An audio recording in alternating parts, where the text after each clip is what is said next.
The game has changed. It's always been this way. I see it in the patch notes. You've always had to soak. I see it on the score screens. But now you can't be sloppy. I play it in the lane. The old ways of HOTS are back. But none are here who remember them. We shouldn't be here. Dead game, they said. Perfect, I said. I'll make my silly little videos and they'll be fresh and useful forever. But the janitor had other plans. With just a few small tweaks, the 30.09.25 patch changed everything. Why? What does this mean? HOTS 3? Re-release soon? Don't get your hopes up. Anyways, from what I've heard and seen, people are struggling to adjust. But don't worry, if you've been here as long as I have, you'll know that these changes are just a reversion to how the game used to be. History rhymes and such. I think we were literally getting away with murder, as the 4-man death ball with one player soaking meta was the natural conclusion to how abundant resources were. It was easier to have 80% of the team brawl and one person do all the busy work, dividing teams into two halves, making soaking easier, ganking easier, rotations easier. Why did we change again? Maybe we were just getting too comfortable. I think these changes are good and will increase the overall individual skill level of players. A lot of mistakes and laziness is positively reinforced by deathballing. But now, if you miss soak, you fall behind hard. Now that people are stuck in lanes, dueling, solo laning, and smaller skirmishes will become more prominent, forcing people to get good, as now, you might not get any help. See this? Look familiar? Don't lie to me. Before the changes, this XP diff would be because one team gobbled up a whole bunch of experience and got a ton of kills. Now it's because one team sucked up a lot of experience and got more kills. It's different, I swear. Look, HOTS was a racing game that was decided by excess. If you missed a wave here and there, it didn't really matter because even though you wouldn't get full value from the orbs, XP points are XP points. And the pity orbs were absolutely worth grabbing because they could be gobbled up quickly by anyone. All you had to do was saunter into a lane, slurp up the orbs, then go back to whatever you were doing. Not anymore. Now experience globes completely disappear if left ungobbled for 6 seconds. Gone. Lost. Wasted. This change is great. The game has turned from a mad dash to the top into a tug of war. Both sides balanced on a knife's edge until one team chokes. Put simply, you cannot afford to lose more soak than the other team. Everyone, welcome back your solo laners. For you new bloods, glad you're here. Back in ye olden days, there used to be no experience globes. Soaking was as easy as being around minions when they died.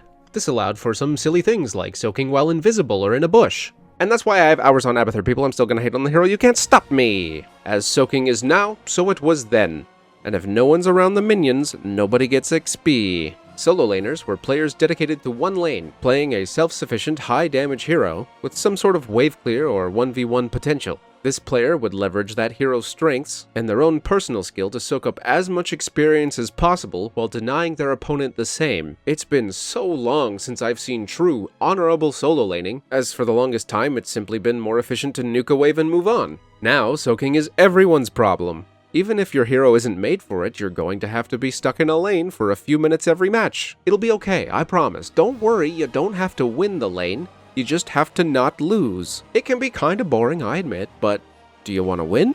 Be honest. HOTS is a team game, and if you want to win, sometimes you have to do things you're not equipped for and don't want to do. You can take on this role begrudgingly, or you can see it for the opportunity that it is. Solo laning allows for more individual skill expression. You need to know how 1v1s work, pay attention to lane pressure, when to be aggressive or passive, minion wave interactions, camp timings, when it's worth leaving the lane for objectives or fights, all while watching the minimap to avoid those expensive, time-consuming ganks. Often games would hinge on the success of the solo lane, as forcing the other laner to lose experience was one of the few reliable ways to gain a level advantage. So, how do you win the solo lane? Easy. Gain more experience than your opponent. Everything stems from this. There are a couple ways to go about this. Naturally, if you're there and they're not there, then they can't be there to soak experience. An open lane is free XP. Ganking is also very strong. Rushing a lane with 1 or 2 bodies to get a kill opens the lane, and an open lane is free XP. However, since every lane needs a body now, coordinating ganks will be a little more complicated. Disappearing from the minimap broadcasts to the other team that we're up to something, and if too many people want in on the fun, now you have an open lane, and an open lane is free XP. Open lanes also allow a team to get structure damage, which sticks softening up defenses, making objective pushes more effective. So let's assume ganks aren't coming. What do you do then? Well, you could just kill the other guy yourself. Some heroes are more equipped for this than others, and it can also depend on how prone your opponent is to making mistakes. But if you're both set on trading damage, just make sure you're better. Winning the 1v1 is huge, as it's required no time investment from your team, and now you're in an open lane. Open lanes are free XP. Not only that, the other team now has to rotate someone down to catch the soak, or suffer the consequences. Dueling heroes like Kira and Artenis are great for this. While they can't clear waves as quickly or effectively as some other heroes, they clear a lot faster than a corpse. Okay, but what if the other laner doesn't let you kill them? Maybe they don't make mistakes, maybe they don't fight you, maybe they're just better than you. What do you do then? You gotta get tricky. If you can't win an honorable battle, you must manipulate the field to your advantage. See these little dudes? They're the whole reason we're here. Manipulating minion waves is a skill on its own, and there are a few techniques you can apply to ensure your waves win or lose ground. We're only going to focus on one here, and you can figure the rest out on your own. Freezing the lane. Everyone can do this, because for the most part, it simply involves doing nothing. Here's your typical boring-ass lane. There's a big open space, maybe some bushes, but what we care about is this: tower range. The part of the lane where your buildings shoot the bad guys. Here come the minions! They crash into each other, and as always, the enemy team's wave wins. Look at that XP in the middle of the lane, out in the open. If you fought here, you'd have to fight fair. Let's bring that garbage a little closer to home. To freeze the lane properly, you first have to lose the lane. But not all the way. Ideally, you want to bring most of the enemy's minions into tower range, leaving the backline minions alive just outside where they can be shot. This means your wave needs to die. Bait enemy abilities onto your wave, deal little or no damage to the enemy minions, or let the enemy army crunch through yours. An easy way to know which way a lane is pushing is to count the archers. More archers, more pressure.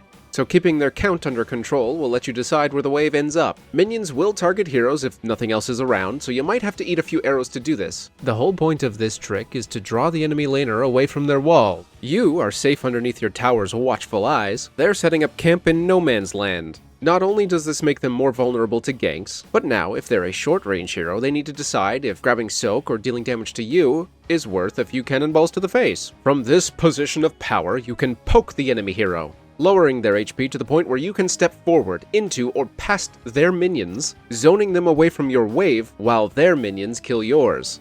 Now the other player has to go through you and under your towers to get that precious, precious XP. What an unfortunate situation to be in. Do this with 1 or 2 waves and suddenly you have an XP advantage, or you've smoothed over your team's mistakes.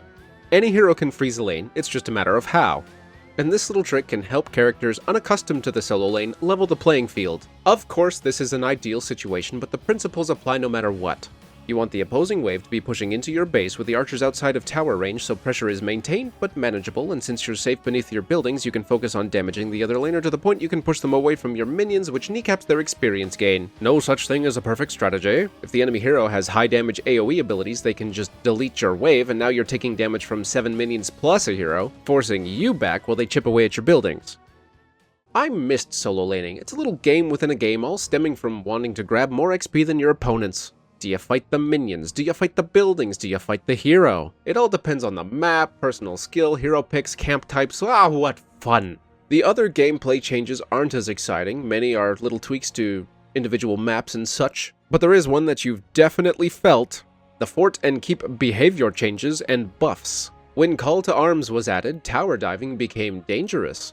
Dealing damage to another player beneath a fort or keep would redirect that tower's targeting to the assaulting hero, dealing incredible damage with a stacking armor debuff that allowed for even more incredible damage. This could allow a defending player to burst down an enemy.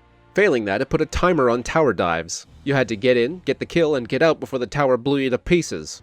Additionally, as a defending player, you could stick your toes in someone's AoE ability to refocus the tower's damage onto that player, so you could rely on your buildings for a bit of safety and support.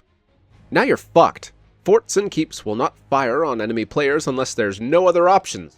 And the trade-off for these changes is that the defending players will one at a time get an armor and speed boost buff if they take damage from an enemy within a tiny radius around the tower. If you're close enough to a tower to get the buff and the entire enemy team is there, you're just dead. Armor and speed be damned. They don't have to fear the tower, and using that buff to concede the building just feels really bad.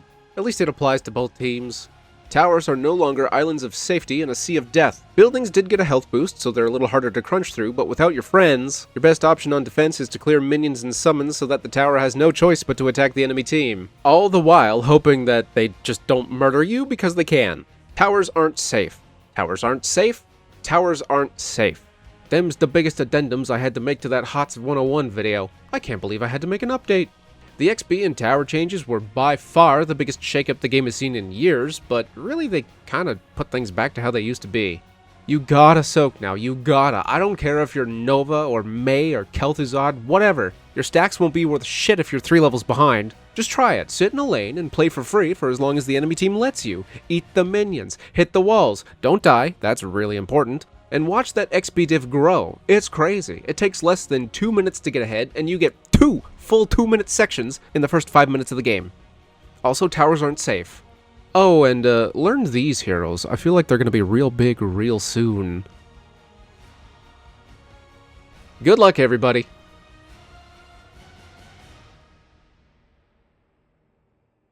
That's crazy. Oh, watch my other videos, okay? Thanks, bye.